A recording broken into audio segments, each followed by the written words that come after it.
Hello student, welcome back. उम्मीद करता हूँ यहाँ पे सब लोग ठीक हो गए। वंस अगेन जो लेक्चर्स चल रहे हैं, अपना सेशन जो चल रहा है, स्पेशली जो लास्ट ईयर के पेपर्स है उसको अपन तीन तीन क्वेश्चंस क्या कर रहे हैं, जनरली सॉल्व कर रहे हैं। प्रीवियसली भी मैंने इकोनॉमिक्स का, एसपी का, ओसी का भी मैंने तीन तीन क्वेश्चंस क्या किया, सॉल्व किया, करवाया है। तो प्लीज बच्चे लोग प्रीवियस वाले वीडियो जरूर देखना। और यहाँ पे अपडेट कर देता हूँ तुम लोग को, अगर अभी भी आपने ये बुक बाई नहीं की है, देखो जूम करके दिखा देता हूं, अगर ये बुक अभी भी बाई नहीं की है तो प्लीज बाय कर लीजिए। ओसवाल पब्लिशर्स, आप चाहे तो की वेबसाइट जो है www.oswalpublisher.com, एंड चाहो तो आप अमेजोन से भी क्या कर सकते हो, बाय कर सकते हो ये वाली बुक। मैं इसलिए रिकमेंडेड कर रहा हूं ये वाली बुक को क्योंकि इसके अंदर से आपको लास्ट ईयर के सभी क्वेश्चंस, मतलब पेपर्स, साथ साथ में आपको आंसर्स भी मिलेगा, इसलिए तुम लोग को रिकमेंडेशन कर रहा हूं। और बहुत अच्छी बुक है। नॉट ओनली आपको OC, SP, economics, English, maths, accounts, language भी पेपर्स आपको सॉल्व वाले आपको यहाँ पे क्या मिलेंगे। इसलिए प्लीज, बहुत कॉस्ट वाइज बात करूँ तो हार्डली मैं अगर राउंड फिगर भी करूँ 672 एमआरपी है, अगर मैं इसको राउंड फिगर भी करूँ तो ऑलमोस्ट 700 रुपीज ही जाता है। ठीक है, तो 700 I don't think so it's a big amount. Extra marks score करना है, मैं 1 सेकंड बोला, डायरेक्ट मैच खेलने मत जाओ। वहां पे आपको प्रैक्टिस करनी है। जब भी आपको बोर्ड एग्जाम्स रहेगी तभी आपको एटलीस्ट लास्ट ईयर के जो पेपर्स है वो सॉल्व करना है। कहाँ पे भी अटकोगे तो ऑफकोर्स सॉल्व वाले क्वेश्चंस मिलेगा आपको, तो प्लीज क्या करना, रिफर करना इसको। ठीक है, आज ओसी के 3 क्वेश्चंस लेके आए। वंस अगेन ये भी आपके लास्ट ईयर का बोर्ड एग्जाम 2024 था, उसके अंदर क्वेश्चंस आए थे ये टाइप के, और अपन डिस्कस करेंगे। पहला क्वेश्चन देखते हैं कि explain any 4 characteristic of an enterprises. मतलब एंटरप्रेन्योर के आपको 4 कैरेक्टरिस्टिक बताने की क्या खासियत होनी चाहिए एंटरप्रेन्योर के लिए। वंस अगेन मैं तुम लोग को बता देता हूं कि एंटरप्रेन्योर और एंटरप्रेन्योरशिप में डिफरेंस क्या है। एंटरप्रेन्योर मतलब जो बिजनेसमैन बिजनेस कर रहा है, वो बंदे को क्या बोलोगे आप, एंटरप्रेन्योर बोलोगे। बट वो बंदा जो एक्टिविटी करता है, क्या बोलोगे, वो बंदा जो एक्टिविटी करता है, वो बिजनेस में जो एक्टिविटी करता है, वो एक्टिविटी को आप क्या बोलोगे, एंटरप्रेन्योरशिप बोलोगे। तो दोनों डिफरेंस है। देखो, कैरेक्टरिस्टिक आपके सिलेबस के अंदर एंटरप्रेन्योर के भी दिए, एंटरप्रेन्योरशिप के भी दिए। तो एग्जाम में देखना, आंख कान सब खुले रखना और देखना कि आपको किसका पूछा है। और डिटेल वीडियोस आपको chapter number 3, not only chapter number 3, 1 से लेके 8 तक के सभी चैप्टर्स अगर आपको चाहिए डिटेल में, एक एक लाइन आपकी जो बुक्स दी है गवर्नमेंट की, एक एक लाइन मैंने क्या किया है, पढ़ा है, तो वहां पे आप जाओ मेरे प्लेलिस्ट के अंदर, वहां पे आपको ओसीएम का 12th स्टैंडर्ड का सभी वीडियोस विद एक्सरसाइज आपको फ्री में मिल जाएगा। कुछ पे करने की जरूरत नहीं है। आप खाली मुझे, मेरे लिए एक दुआ कीजिए कि जितना हो सके लाइक कीजिए, शेयर कीजिए और सब्सक्राइब जरूर कीजिए मेरे चैनल को। ठीक है, तो word entrepreneur come from the French word, verb भी बोल सकते हो, entrepreneur. It means to undertake. And entrepreneur is a person who start a business and is willing to risk loss in order to make a money. Entrepreneurs are the people who have the courage to offer and to share an idea or a product or a service with the world. मतलब entrepreneur का simple मतलब है जो business में risk लेना चाहता है, जो फ्यूचर में मनी कमाना चाहता है, उसको सिंपल टर्म में क्या बोलोगे, एंटरप्रेन्योर बोलोगे। Following are the 4 characteristic of entrepreneur. Once again देखो, अगर आपको क्वेश्चंस में पूछा है, क्लियरली पूछा है कि आपको कितने लिखने, 4 ही लिखने। अगर आप 4 लिखोगे तो भी चलेगा, आपको ऐसा नहीं कि 4 पूछा है तो एटलीस्ट 6 लिखना है, ऐसा कुछ नहीं। उन लोग ने 4 बोला तो आपको कितना लिखना है, 4 ही लिखना है। अगर आपको कहां पे लग रहा है कि भाई ये पॉइंट ऊपर नीचे थोड़ा लैंग्वेज में कॉन्फिडेंस नहीं आ रहा, तो आप एक्स्ट्रा एडिशनल पॉइंट 5 और 6 लिख के आ सकते हो। पहला ही पॉइंट है इंटेलेक्चुअल कैपेबिलिटी, मतलब वो इनोवेटिव होना चाहिए, उसके अंदर कैपेबिलिटी होनी चाहिए कि वो फ्यूचर का विजन रखे, नए नए आइडियाज उसके अंदर आने चाहिए और जो मार्केट में अपॉर्चुनिटी वो ग्रैब करनी चाहिए। ठीक है, तो intellectual capability, N entrepreneur is a creative thinker and has a reasonably good intelligence. He has the ability to analyze the business situation कि मार्केट में क्या रिक्वायरमेंट है, मार्केट की क्या नीड है, उसको समझने आनी चाहिए एडवांस में। This ability will help him to take a proper decision. Second हो जाएगा फ्यूचर विजन, मतलब हमें, मैंने अभी जस्ट बोला कि भाई कोई भी बिजनेसमैन हो हमेशा फ्यूचर विजन होना चाहिए। मतलब आज मैं मुकेश भाई अंबानी जी की बात कर रहा हूँ, वन सेकंड यहाँ पे डिस्क्लेमर दे देता हूँ कि जहाँ पे मैं तुम लोग को एग्जांपल देता हूँ वो खाली मेरा एग्जांपल के पॉइंट ऑफ व्यू से होता है, मेरा कोई इंटेंशन नहीं है यहाँ पे कोई भी कंपनी को प्रमोट करना, न तो नीचे दिखाना, कोई ऐसा इंटेंशन नहीं होता, जस्ट एग्जाम्पल के पॉइंट ऑफ व्यू से आपको क्या करना समझना है।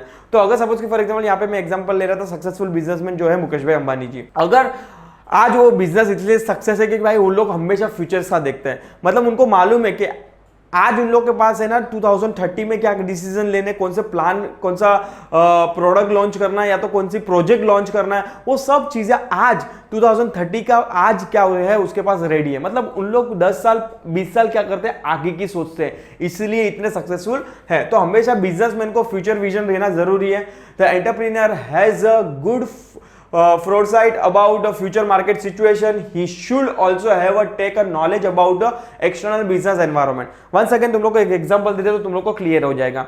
जब भी मार्केट में जियो नहीं आया था, मतलब 2019-20 की मैं बात कर रहा हूं, जहां पे उसको मालूम था कि over a period of time सब चीजें इंटरनेट पे होने वाली है, मतलब सबके पास मोबाइल होगा और वहां पे मोबाइल चलाने के लिए आपके पास इंटरनेट चाहिए। तभी मैं बात करूं, रिलायंस इतना नहीं था किसके अंदर, सिम कार्ड के अंदर, नेटवर्किंग के अंदर अगर मैं बात करूं तो वो भाई ने जियो लॉन्च किया। 2 साल भाई ने क्या किया, फ्री नेट दिया, मतलब 2 साल उसने क्या किया, इंटरनेट फ्री में दिया।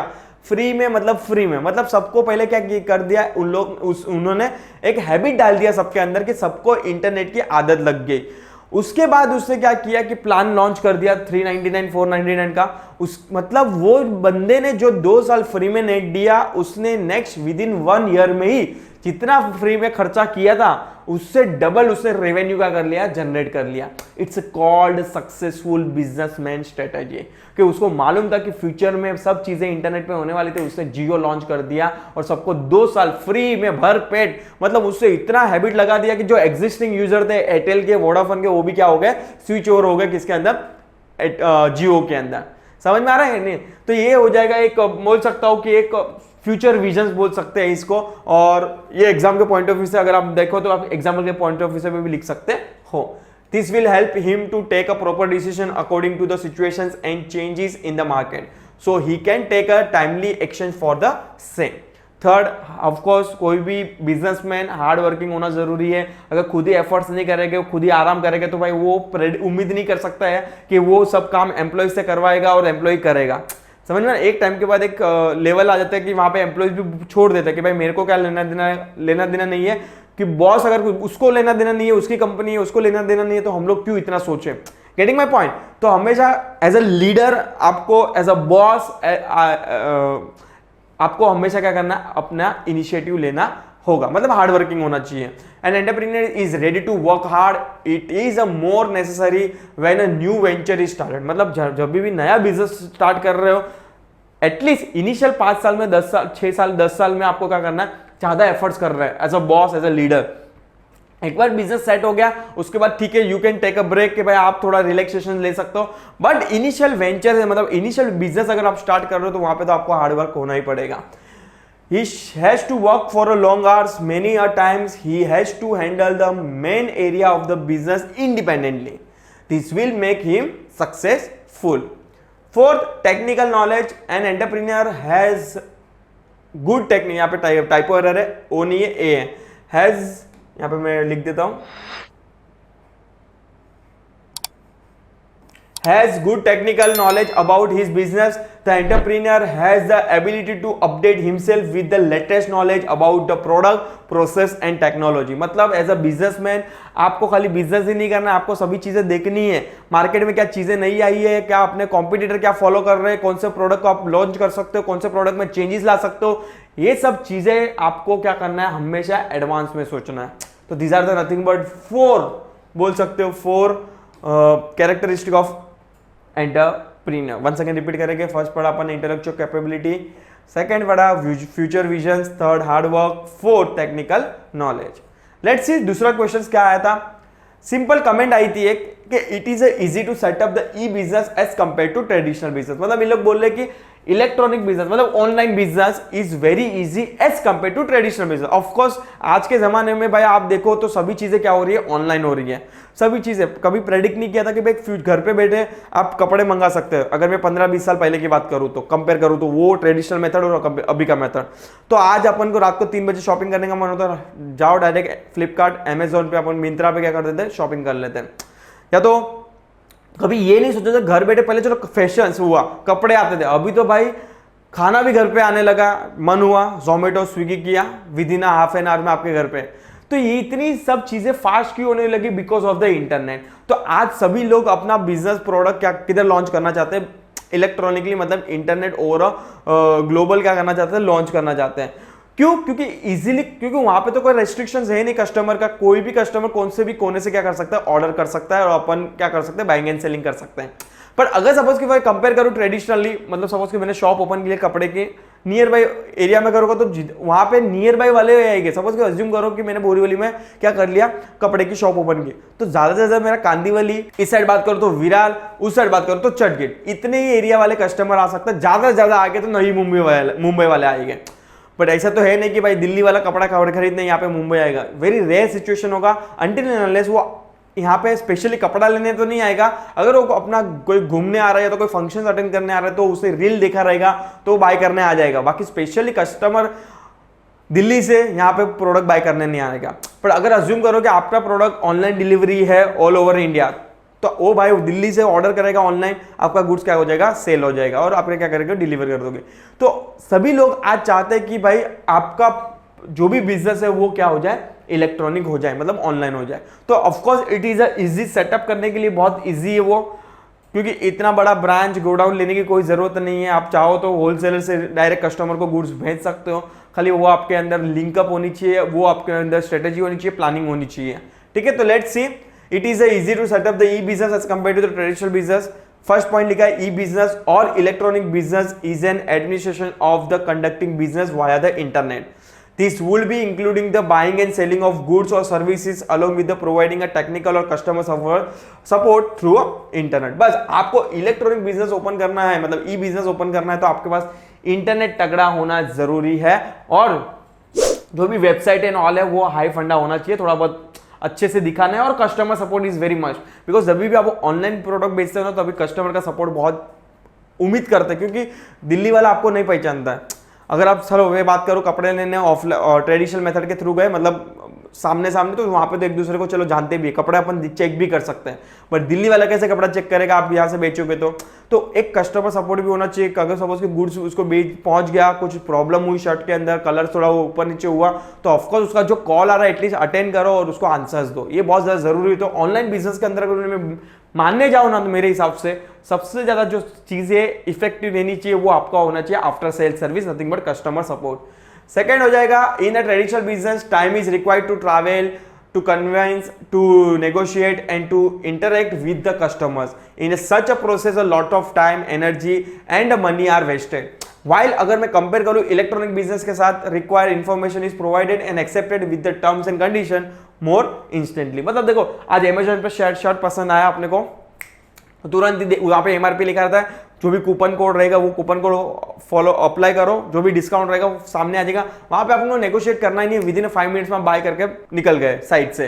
बट अगर मैं बात करूं ट्रेडिशनल में, तो वहां पे जाना है आपको, फिजिकली बोलेगा, आप थोड़ा बहुत नेगोशिएट करोगे, दुकान से बाहर जाओगे, वापस से अंदर आओगे, वापस से बुलाएगा आपको कि इधर आ जाओ सर, इधर आ जाओ, आप थोड़ा बहुत मान रख लो एक दूसरे का, 50 रुपया कम देना। तो ये सब यहाँ पे कहा हो जाता है, time consuming and energy waste होती है। बट अगर ऑनलाइन में ऐसा कुछ है ही नहीं नेगोशिएशन का, तेरे को बाय करना है तो बाय करो, ना निकल।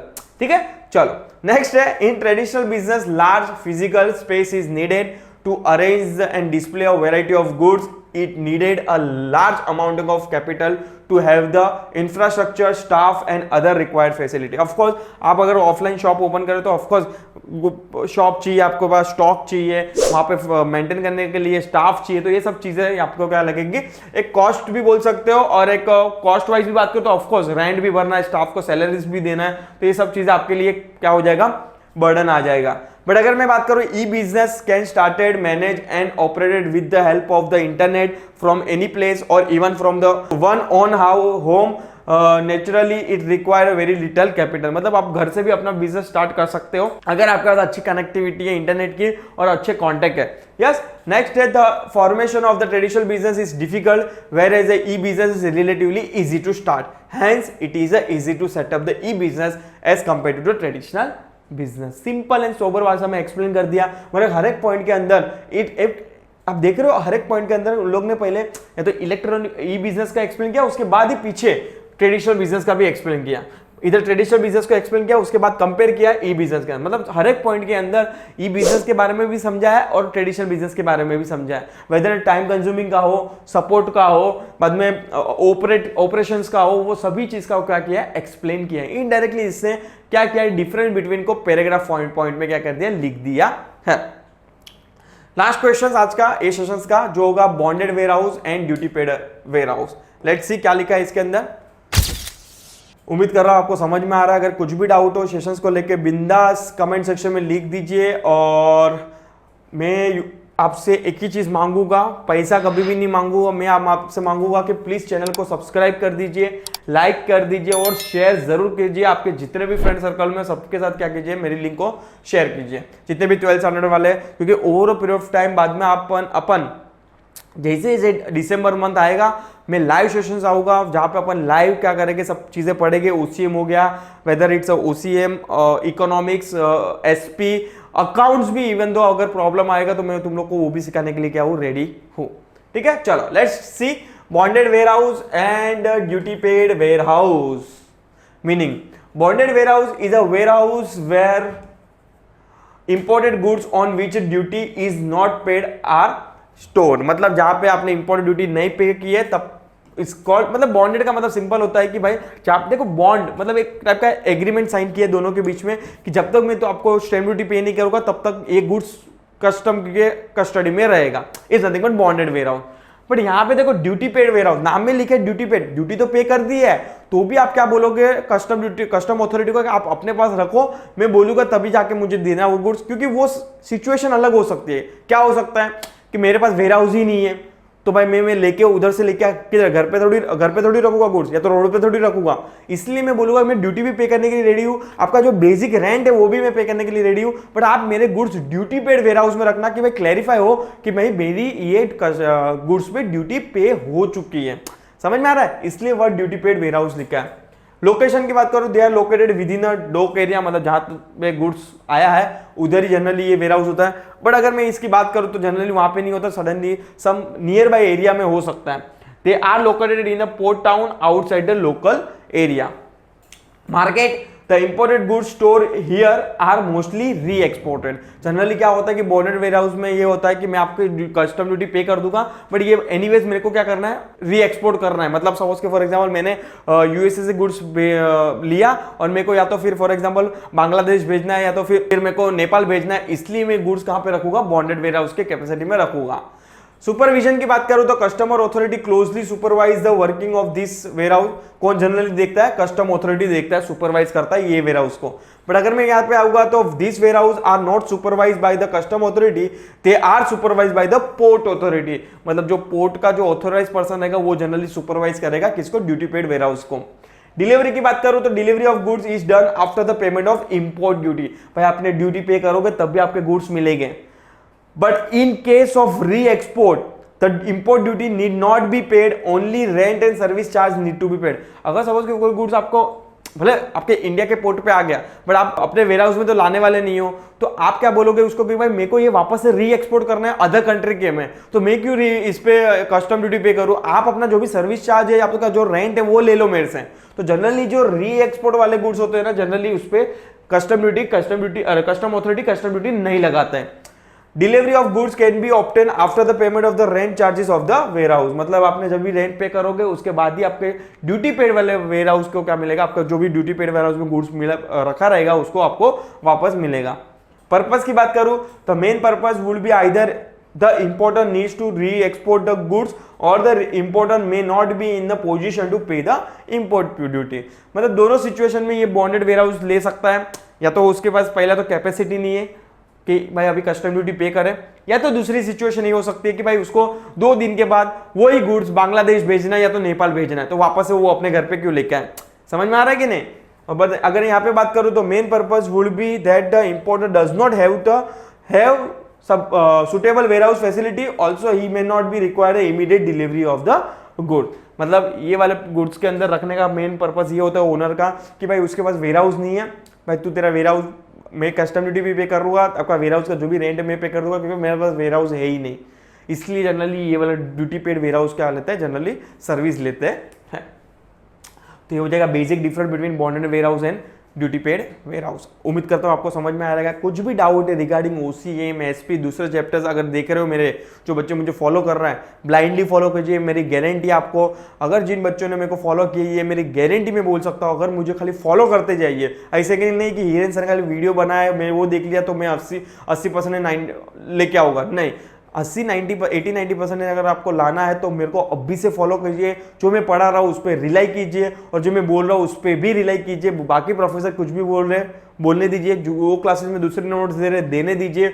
मैं जो बोल रहा हूँ उतना भी करके गए तो मेरी गारंटी है 80-90% आप ला सकते हो। लास्ट दिसंबर, जनवरी, फरवरी आपका बहुत इंपॉर्टेंट सेशन होगा जहां पे अपन लाइव सेशन में लेके आऊंगा और वहां पे आपको ऐसा फील होगा कि हाँ यार मैं तो ऑफलाइन क्लासेस में बैठा हूं। ठीक है, तो मिलते हैं। टिल टाइम प्लीज चैनल के लिए अपडेट रहिए और सब्सक्राइब जरूर कीजिए। मिलते हैं टिल टाइम प्लीज चैनल के लिए अपडेट रहिए। Thank you so much.